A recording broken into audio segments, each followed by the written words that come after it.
Welcome back to our channel guys. स्वागत है आपका नॉलेज वल्ला पे। तो आज की वीडियो में हम बात कर रहे होंगे डेटाबेस मैनेजमेंट सिस्टम की, जो कि काफ़ी यूज़ होता है ऑर्गेनाइजेशन में, काफ़ी इसकी डिमांड है। तो आज की वीडियो में हम बात करने वाले हैं डेटाबेस मैनेजमेंट सिस्टम, जो कि बीसीए वालों के लिए भी है, बीटेक वालों के लिए भी है। जिसके लिए भी यूज़फुल होगा वो देख सकता है। तो आओ हम देखते हैं इसका सिलेबस क्या है। सिलेबस में सबसे पहले हम देखते हैं कि आज जो हम कवर करने वाले हैं वो है हमारा introduction and overview of database management system. आज हम इसकी बात करने वाले हैं इस वीडियो में। बाकी उसके बाद सेकंड वीडियो जो होगी उसमें हम डेटाबेस सिस्टम और फाइल सिस्टम में क्या डिफरेंस है उसके बारे में पढ़ेंगे, जो कि ज़्यादातर आता है पेपर में। हमारी थर्ड वीडियो होगी उसमें हम पढ़ेंगे कैरेक्टरिस्टिक्स ऑफ डेटाबेस अप्रोच क्या होनी चाहिए, कैरेक्टरिस्टिक्स क्या होती है डेटाबेस की।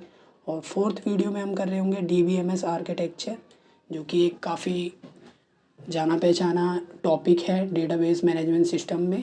फिर उसके बाद हम कुछ टर्म्स पढ़ेंगे डेटाबेस की, data models, schema and instance, data independence क्या होता है, ये सब हम पढ़ेंगे। फिर उसके बाद डेटा मॉडलिंग आएगा, जो कि सबसे मेन कॉन्सेप्ट होता है।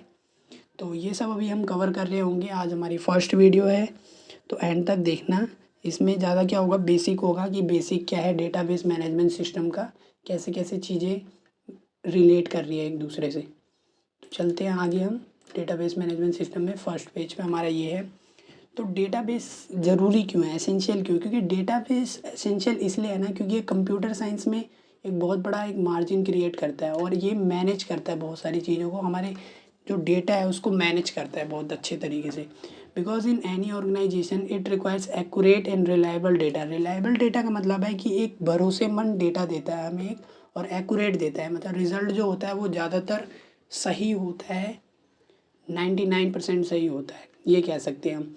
इफ़ेक्टिव होता है, डिसीज़न मेकिंग होता है कि हाँ हम डिसीज़न ले सकते हैं इसके ऊपर अगर हमारे पास डेटा स्टोर है तो। और इसकी सबसे खास बात ये होती है कि ये सेंट्रलाइज कंट्रोल होता है। सेंट्रलाइज का मतलब है कि सारा डेटा एक जगह रहता है, कोई अलग अलग फाइल नहीं बनती, इसकी एक जगह पे डाटा रहता है। अभी इसका अच्छे से मीनिंग मैं जब बताऊंगा, जब हम फाइल मैनेजमेंट सिस्टम और डेटाबेस मैनेजमेंट सिस्टम के बीच में डिफरेंस देख रहे होंगे। और ये और किस लिए फ़ायदेमंद है, क्योंकि ये प्रिवेंट करता है अनऑथराइज्ड यूज़र से। अगर मतलब कोई भी जो अननोन बंदा है वो इसको एक्सेस नहीं कर पाएगा अगर हम डेटाबेस मैनेजमेंट सिस्टम का यूज़ करेंगे तो प्राइवेसी करता है डेटा की, ये प्राइवेसी भी देता है। सबसे पहला हमारा क्वेश्चन आता है कि व्हाट इज़ डेटा। डेटा क्या है? तो डेटा आर द फैक्ट्स और figure which have some meaning. Which have some meaning का मतलब ये है कि डेटा हमारा वो होना चाहिए जिसका कोई मतलब हो। बिना मतलब का कोई डेटा नहीं होता, अगर उसका कोई मीनिंग ही नहीं है तो वो डेटा नहीं है। तो सबसे पहले डेटा होने के लिए हमें ये पता होना चाहिए कि जो भी हम चीज़ ले रहे हैं डेटा, जैसे मैंने रोल नंबर अगर लिया है तो रोल नंबर में अगर मैं नाम लिख दूँ तो वो मीनिंग नहीं बना रहा कोई भी। रोल नंबर जो होगा वो हमारा नंबर होगा, इंटीजर होगा। अगर मैं उसमें कैरेक्टर डाल दूँ तो उसका कोई मीनिंग नहीं बनता। तो डेटा का सबसे पहले ये मतलब होना चाहिए कि उसका कोई मीनिंग है और वो कहीं रिकॉर्ड हो रहा है। अगर हम किसी को डेटा लिख भी रहे हैं तो वो कहीं ना कहीं जाके रिकॉर्ड तो होगा कि हाँ मेरे को यहाँ पे स्टोर करना है इसको, और वो प्रोसेसिंग के लिए सूटेबल होना चाहिए। इसका मतलब ये है कि अगर रोल नंबर मैंने लिखा है तो उसके आगे क्या, अगर उसके आगे हमें कुछ करना है तो वो किसी और के लिए यूज़फुल हो सकती है। रोल नंबर मेरा अगर है तो वो किसी और के लिए इन्फॉर्मेशन हो सकती है।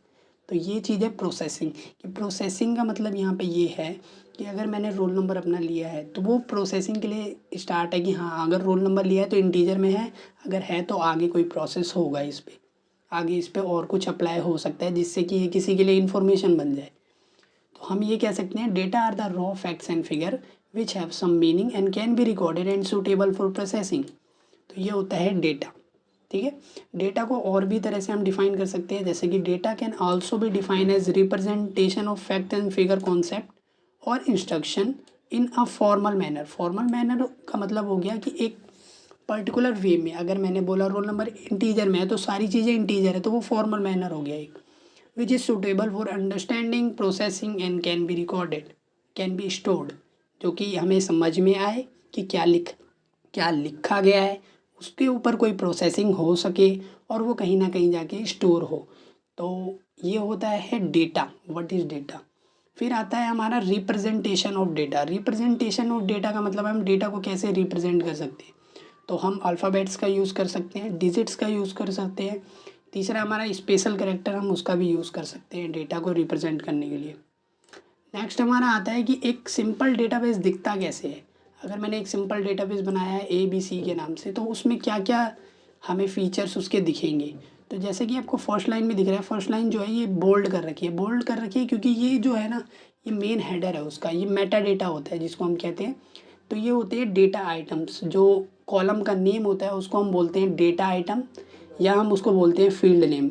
और जो भी इनकी वैल्यूज़ होती है, जैसे सीरियल नंबर में 1 2 3 4 है, एम्प्लॉय आईडी में E1 E2 A3 A4 ऐसा कुछ है, एम्प्लॉय नेम में ABCD है। तो ये सब क्या है, एक इनकी डेटा है, डेटा आइटम्स है या फील्ड वैल्यू बोल सकते हैं हम इसको। जैसे कि मैंने यहाँ दिल्ली पे मार्क कर रखा है, तो उसमें क्या है, डेटा आइटम्स और फील्ड वैल्यू। तो ये चीज़ क्या होती है, ये होती है फील्ड नेम। कॉलम का नेम जो होता है उसको फील्ड नेम कहते हैं, और जो उसकी वैल्यूज़ होती है उसको हम फील्ड वैल्यू कहते हैं। और जो ये हमारी रो है, हम रिकॉर्ड किसको कहते हैं। अगर हमारे पास ये कॉलम्स है, कॉलम्स की एक पर्टिकुलर जो भी उसकी वैल्यू है उसका एक पूरा रिकॉर्ड जो रॉ में हम देखते हैं, तो वो चीज़ कहलाती है रिकॉर्ड। कि किसी एक पर्टिकुलर बंदे का रिकॉर्ड हमें देखना है तो वो कैसे दिखेगा, वो हम रॉ में देखते हैं। तो जो भी हमारा रॉ में होगा उसको हम रिकॉर्ड कहेंगे, जैसे कि यहाँ पे आपको दिख रहा है, ठीक है। और ये जो सारा कलेक्शन होता है, इन सब चीज़ का कलेक्शन को हम बोलते हैं फाइल, ठीक है। जो भी ये सारा कलेक्शन है हमारा उसको हम बोलते हैं फाइल। अब यहाँ पे डेफिनेशंस दे रखी हैं उनकी, इसको हो सके तो पढ़ लेना।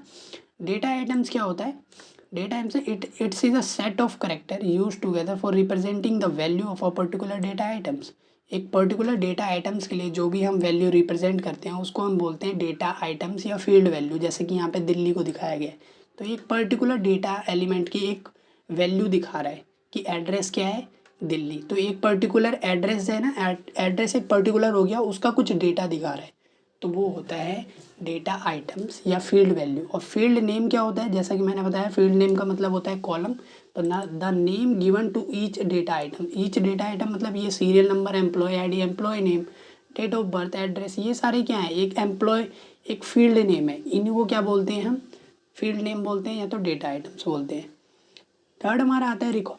रिकॉर्ड का मतलब क्या है, record is a collection of related data, record of any employee is, देखो जैसे कि एम्प्लॉय का एक रिकॉर्ड दे रखा है, सीरियल नंबर क्या है रिकॉर्ड में, एम्प्लॉय कोड क्या है उसका, एम्प्लॉय नेम क्या है, डेट ऑफ बर्थ क्या है उसकी, एड्रेस क्या है, बेसिक सैलरी क्या है। तो ये सब जब कलेक्शन होते हैं ना रिलेटेड डेटा की, डेटा जो है ना रिलेटेड होना चाहिए, ये जरूर याद रखना।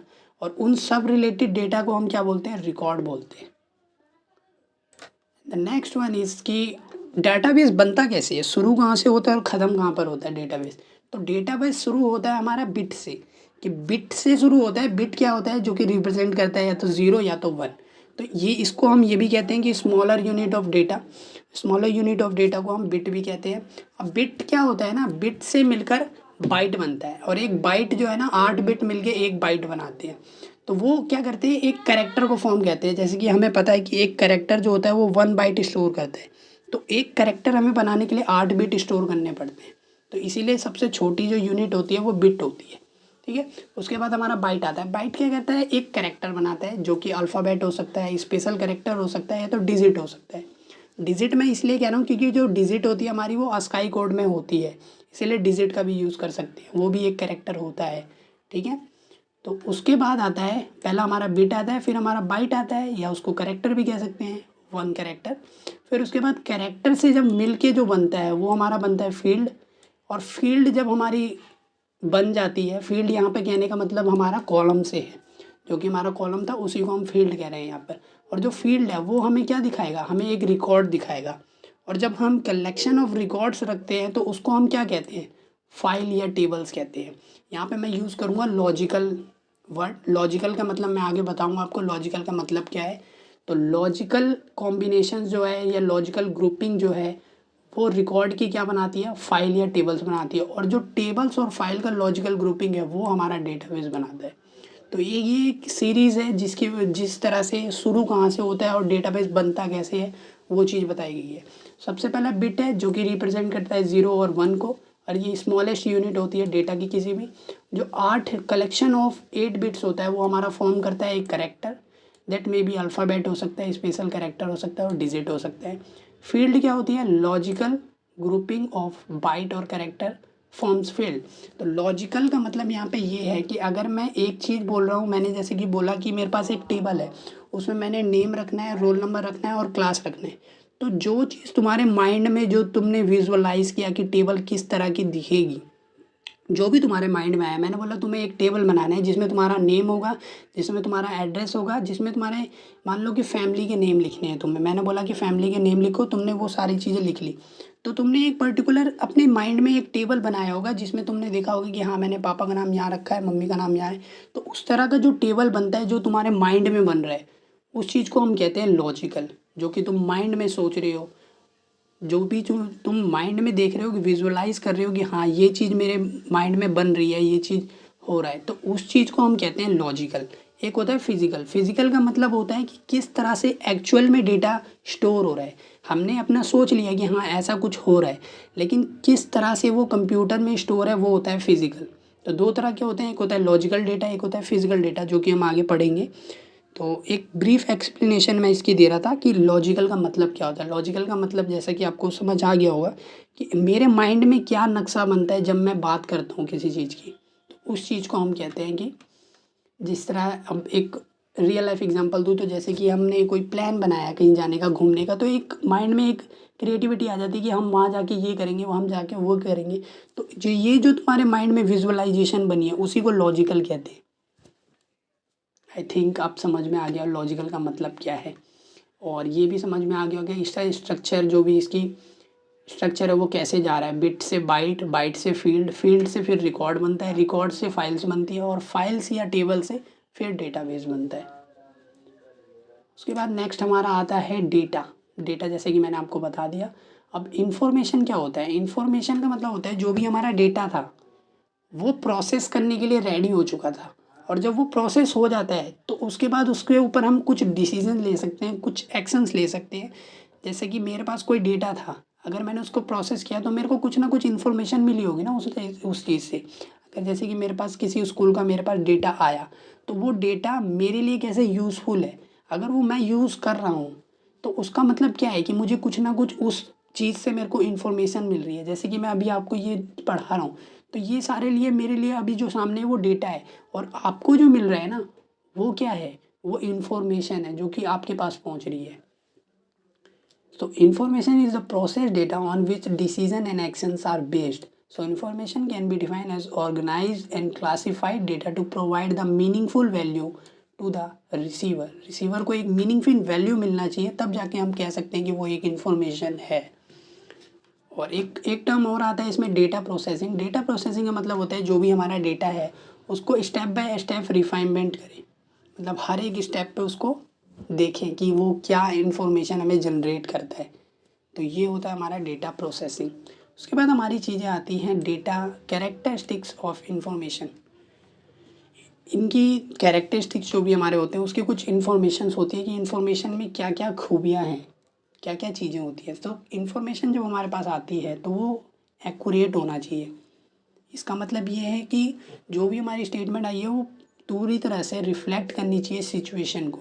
It's truly reflect the situation, मतलब वो जो भी हमारे पास डेटा है उससे हमें कुछ मिलना चाहिए। ये नहीं कि डेटा आया लेकिन उसका कुछ मीनिंग ही नहीं है, उसका कुछ पता ही नहीं है, कि वो कोई रोल ही पैदा नहीं कर रहा है हमारी चीज़ों में, अगर वो चीज़ हमारे पास पहुंची भी तो। दूसरा होता है फॉर्म। फॉर्म का मतलब ये है कि जो भी हमारे पास डेटा आया है, जो भी हमारे पास इंफॉर्मेशन आई है वो किस फॉर्म में आई है। एज लाइक मान लो कि जैसे कि डॉक्टर है, डॉक्टर अगर कोई राइटिंग लिख के अगर किसी नॉर्मल पर्सन को दे दे तो वो उसको समझ नहीं आएगा। तो वो चीज़ कहते हैं कि फॉर्म कैसी है, वो भी डिपेंड करता है कि जो इन्फॉर्मेशन आई है वो किस फॉर्म में आई है। अगर वो कंप्यूटर फॉर्म में आई है तो हमें तो 0 1 में दिखेगी, वो हमें समझ ही नहीं आएगी। तो दूसरी चीज़ ये होनी चाहिए कि फॉर्म जो है ना वो एक्यूरेट होना चाहिए, जो यूज़र को समझ आ जाए कि यूज़र कैसी फॉर्म में लेगा, उसको कैसे रीडेबल होगा वो चीज़। तो वो चीज़ है यहाँ पे। तीसरा है हमारा रेलेवेंस। रेलेवेंस का मतलब ये है कि जो भी हमारे पास डेटा आया है क्या उससे हमारा कुछ मीनिंग निकला, क्या वो हमारे लिए कुछ फ़ायदेमंद हुआ, उससे हमें कोई बेनिफिट हुआ कि नहीं हुआ। तो रेलेवेंस का मतलब ये है कि जो भी हमारे पास डेटा आया उससे हमारा कोई ना कोई प्रॉब्लम जो है वो सॉल्व होनी चाहिए। Got it. फोर्थ है हमारा टाइमलेसनेस। टाइमलेसनेस का मतलब ये है कि जो भी हमारे पास डेटा आया है वो उसी टाइम पे आए जिस टाइम पे हमें ज़रूरत है, क्योंकि ज़रूरत के बाद अगर काम आ रहा है तो उसका कोई फ़ायदा नहीं है। तो वो जो होना चाहिए डेटा, हमारे जो भी हमारे पास इन्फॉर्मेशन आई है वो टाइम पे भी आए, ठीक है। उसके बाद कंप्लीटनेस है। कंप्लीटनेस का मतलब है जो भी हमारे पास डेटा आया है वो आधा अधूरा ना आए, आए तो पूरा आए, पूरी तरह से आए। तो information should be complete. More completeness of the data information more it's value. जितना ज़्यादा हमारे पास डेटा होगा वो उतनी ज़्यादा अच्छी वैल्यू देगा हमें, ठीक है। और इन्फॉर्मेशन और डेटा में यहाँ पे इंटरचेंजली मैं यूज़ कर रहा हूँ इनको, तो उसमें ज़्यादा वो मत करना, ठीक है। हम डेटा बोल रहे हैं या इन्फॉर्मेशन बोल रहे हैं, बात एक ही कर रहे हैं कि इन्फॉर्मेशन जो है हमारा प्रोसेस डेटा है, ठीक है। पर्पस होना चाहिए। जो भी हमारे पास जो भी इन्फॉर्मेशन आई है उसका कुछ पर्पस होना चाहिए कि ये चीज़ हमारे पास आई है तो क्यों आई है। ये भी एक करेक्टर है इन्फॉर्मेशन का। फिर आता है हमारा रिलायबिलिटी। रिलायबिलिटी में मतलब है कि उसका कुछ मतलब होना चाहिए, मस्ट बी रिलायबल होना चाहिए। रिलायबल का मतलब है कि भरोसेमंद। जो भी हमारे पास चीज़ आई है वो भरोसेमंद होनी चाहिए, यही मतलब होता है रिलायबिलिटी का। फिर हमारा आता है वैलिडिटी। वैलिडिटी का मतलब है कि कोई भी इन्फॉर्मेशन हमारे लिए कब तक के लिए ज़रूरी है, उस चीज़ को हम कहते हैं validity. So the next one is database. अब हमारा मेन कॉन्सेप्ट यहाँ से शुरू होता है कि डेटाबेस है क्या।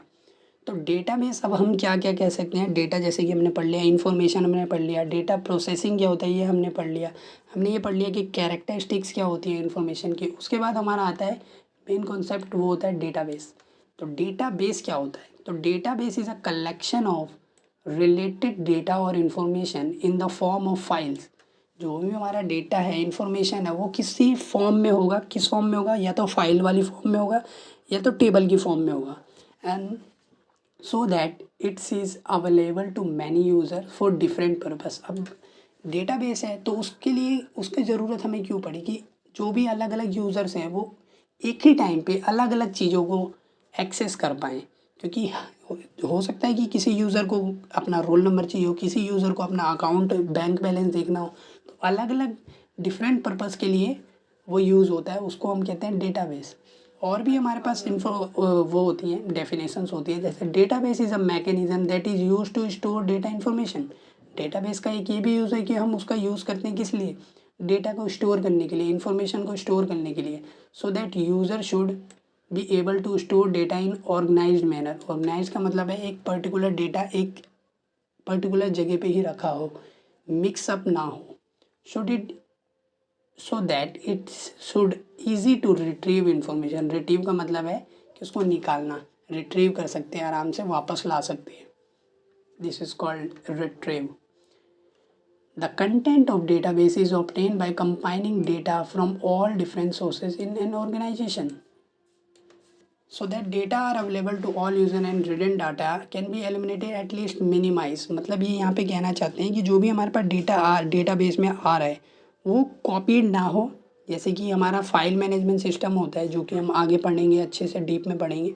तो उसमें क्या होता है, उसमें फाइल जो होती है ना वो डुप्लीकेट्स पे होती हैं। तो डेटा मैनेजमेंट सिस्टम हमें, डेटाबेस जो होता है वो हमें इस चीज़ से थोड़ा एलिमिनेट करता है कि डेटा जो है वो डुप्लीकेट ना हो, रिडंडेंट डाटा ना हो, इसमें कम से कम हो।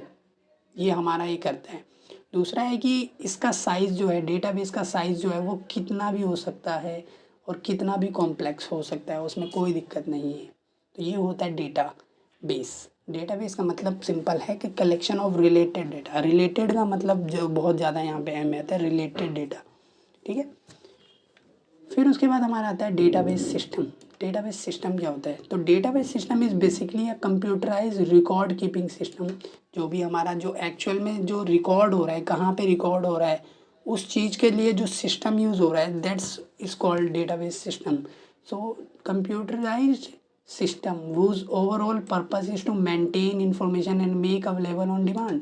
तो वो उसका मतलब क्या है?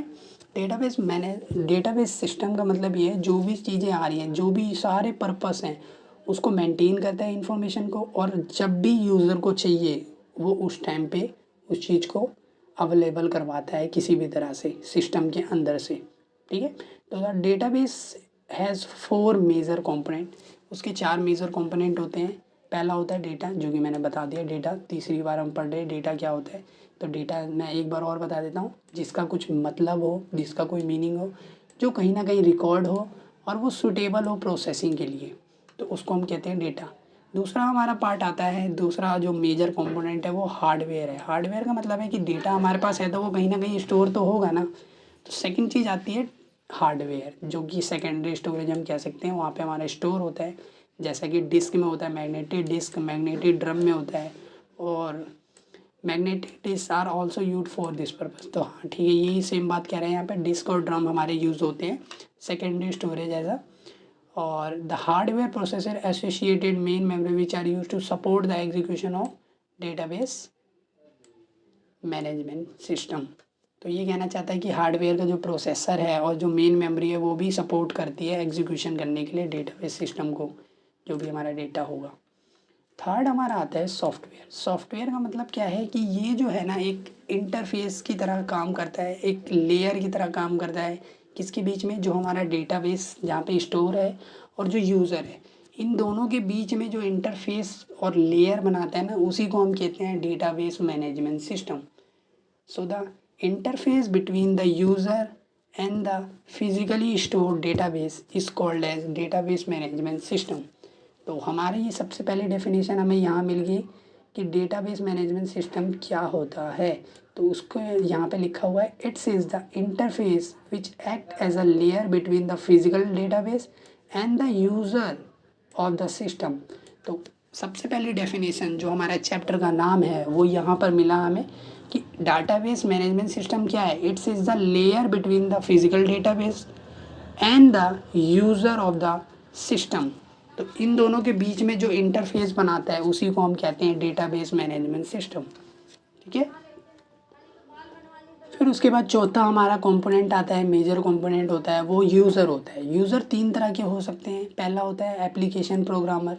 जैसे कि एप्लीकेशन प्रोग्राम का मतलब ये है कि जो यूज़र है, जो लिख रहा है, रिटर्न कर रहा है एप्लीकेशन को, वो होता है एप्लीकेशन प्रोग्रामर। एंड यूज़र क्या होता है, एंड यूज़र वो होता है जो इंटरेक्ट करता है सिस्टम के साथ, जो भी हमें काम करवाना है। और जो एंड यूज़र है वो क्या करेगा कि सिस्टम के साथ अपना इंटरेक्शन करेगा। एप्लीकेशन प्रोग्रामर का काम सिर्फ इतना है कि वो लिखेगा, उसके बाद उसका कोई काम नहीं है। उसके बाद काम है एंड यूज़र का कि उसको इंटरेक्ट करवाए सिस्टम के साथ, वो उसका काम है एंड यूज़र का। ठीक है, थर्ड हमारा आ जाता है डेटाबेस एडमिनिस्ट्रेटर। ये क्या होता है, ये रिस्पॉन्सिबल होता है पूरे कंट्रोल करने के लिए, जो भी हमारे फंक्शंस हैं ना, जो भी हम फंक्शन यूज़ करते हैं डेटाबेस मैनेजमेंट सिस्टम में, उन सब का जो कंट्रोल करता है वो हमारा करता है डेटाबेस एडमिनिस्ट्रेटर। ये जिस तरह से हमारा हमने पढ़ा था, जो फंडामेंटल ऑफ कंप्यूटर हमने पढ़ा था, जैसे कंट्रोल यूनिट था उसमें, जो कि सिर्फ कंट्रोल कर रहा था, उसको कोई काम नहीं करना था, वो एएलयू को अपना काम देता था, वो सिर्फ सिग्नल जनरेट करना था कि हाँ भाई ये काम होगा, ये तुम्हें करना है। एज लाइक डेटाबेस एडमिनिस्ट्रेशन भी इसी तरह काम करता है। वो this is the user who is responsible to control. ये क्या करता है कि कंट्रोल करता है, जो भी डेटाबेस में जो भी फंक्शंस है उन सबको जो कंट्रोल करता है वो करता है डेटाबेस एडमिनिस्ट्रेशन। तो अब यहाँ पर हमारे पास एक डेटाबेस मैनेजमेंट सिस्टम की एक एक्चुअल डेफिनेशन हमें मिली यहाँ पे कि हम डेटाबेस मैनेजमेंट सिस्टम हम बोल किसको सकते हैं। सो हमारे पास आया, database management system is a general purpose software system that facilitate का मतलब है क्या करता है। सो द फैसिलिटी क्या प्रोवाइड कर रहा है, तो the process of defining, database को डिफाइन कर रहा है, उसको कंस्ट्रक्टिंग कर रहा है और मेंटेन कर रहा है डेटाबेस को फॉर वेरियस एप्लीकेशन, अलग अलग एप्लीकेशन के लिए डिफाइन कर रहा है, कंस्ट्रक्ट कर रहा है और मेंटेन कर रहा है। सो इसको हम क्या कह सकते हैं, डेटाबेस मैनेजमेंट सिस्टम। अब ये तो हो गई डेफिनेशंस जो कि यहाँ पे भाषा लिखी हुई है। अब मैं बताता हूँ कि एक्चुअल में इसका मीनिंग क्या है। तो डिफाइनिंग का मतलब ये है, सेम यहाँ पे लाइन ये वो वाली लिखी है जो पीछे हमने लिखी थी। डिफाइनिंग का मतलब क्या है, डिफाइनिंग का मतलब है कि जो भी इसकी डेटा टाइप है, जैसे कि मैंने बोला कि अगर मेरे को कोई डेटाबेस बनाना है तो उसमें रोल नंबर किस तरह का होगा, रोल नंबर एक्चुअल में हमारा इंटीजर होगा, तो वो होता है डेटा टाइप कि इंटीजर होगा, कैरेक्टर होगा, या किस तरह का हमारा वो होगा, फ्लोट होगा। जैसे कि हमने बोला कि मेरे को परसेंटेज निकालनी है तो हम उसका डेटा टाइप क्या रखेंगे, फ्लोट। तो डिफाइनिंग डेटाबेस का मतलब यही है कि हम डेटा टाइप उसकी क्या रखेंगे, हम क्या स्ट्रक्चर बना रहे हैं, डेटाबेस अगर हमें बनाना है तो उसका क्या स्ट्रक्चर होगा और तीसरा हमारा है कंस्ट्रेन। कंस्ट्रेन का मतलब है कि हम उस पर क्या रूल प्रोवाइड करना चाहते हैं, कि जो हमारा रोल नंबर है, या मान लो कि जैसे कि बैंक है मेरा, बैंक में मैंने बोला कि जो भी मेरा जो बैंक है उसमें मेरे पैसे जो हैं 5,000 से कम नहीं होने चाहिए। तो मैंने एक रूल लगा दिया उस पर कि मेरे पैसे जो है 5,000 से कम नहीं होने चाहिए। तो इसको हम कहते हैं कंस्ट्रेन। कंस्ट्रेन का सिंपल मतलब होता है रूल क्या अप्लाई कर रहे हैं हम उस पर, ठीक है। तो ये सारे जो काम होते हैं वो काम होता है डिफाइनिंग का। डेटाबेस मैनेजमेंट सिस्टम में जो फर्स्ट पार्ट है हमारा डिफाइनिंग का, वो क्या करता है, डेटाबेस को डिफाइन करता है, स्ट्रक्चर को डिफाइन करता है कि स्ट्रक्चर कैसा होगा, और कंस्ट्रेन को देखता है कि उस पर क्या क्या रूल अप्लाई होंगे। दूसरा हमारा आता है कंस्ट्रक्टिंग। कंस्ट्रक्टिंग का मतलब है कि जो कंस्ट्रक्टिंग करता क्या है, जो भी हमारे पास डेटा स्टोर हुआ है वो किस तरह से स्टोरेज मीडियम में जाके उसको पुट करेगा या उसको रखेगा, वो किस कौन कंट्रोल करता है, डेटाबेस मैनेजमेंट सिस्टम। कि जो भी हमारा डेटा जो स्टोर हुआ है उसको हम किस तरह से रखें, वो हमारा मैनेज करता है डेटाबेस मैनेजमेंट सिस्टम। तीसरा आता है हमारा मैनिपुलेटिंग। मैनिपुलेटिंग का मतलब ही तुम्हें पता है क्या होता है। मैनिपुलेटिंग का मतलब होता है कुछ एडिट करना, या तो डिलीट करना, या तो किसी डाटा को निकालना, फैच करना, या तो किसी डाटा को अपडेट करना। तो ये सारे जो काम होते हैं वो भी डेटाबेस मैनेजमेंट सिस्टम करता है।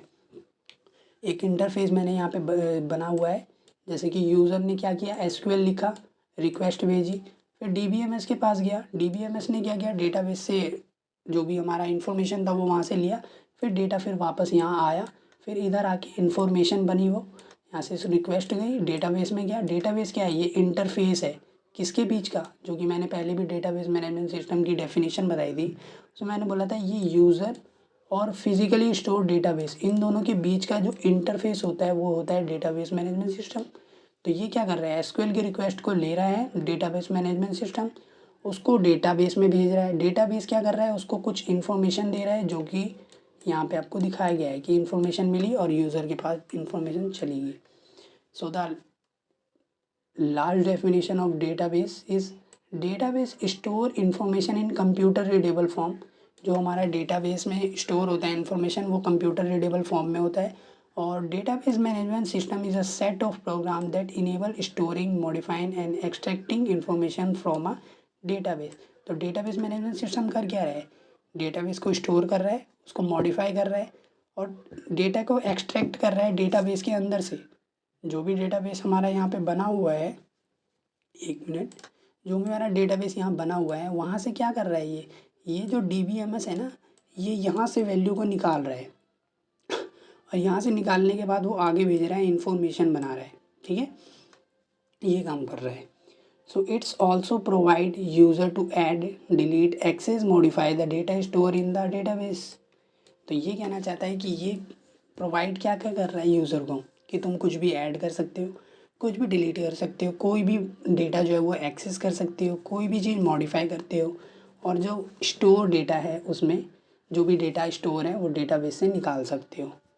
सो ये था हमारी पहली वीडियो का लेक्चर, यहाँ पे आज ख़त्म होता है, जो कि हमारा बेसिक्स या overview of database management system था। नेक्स्ट क्लास में हम करेंगे file management system and database management system में क्या डिफरेंस होता है। सो अगर कोई गलती हुई हो तो माफ़ करना, और ये वीडियो यहीं तक की है। Bye bye, tata. मिलते हैं नेक्स्ट पार्ट में, जो कि बहुत ज़्यादा इम्पॉर्टेंट होने वाला है।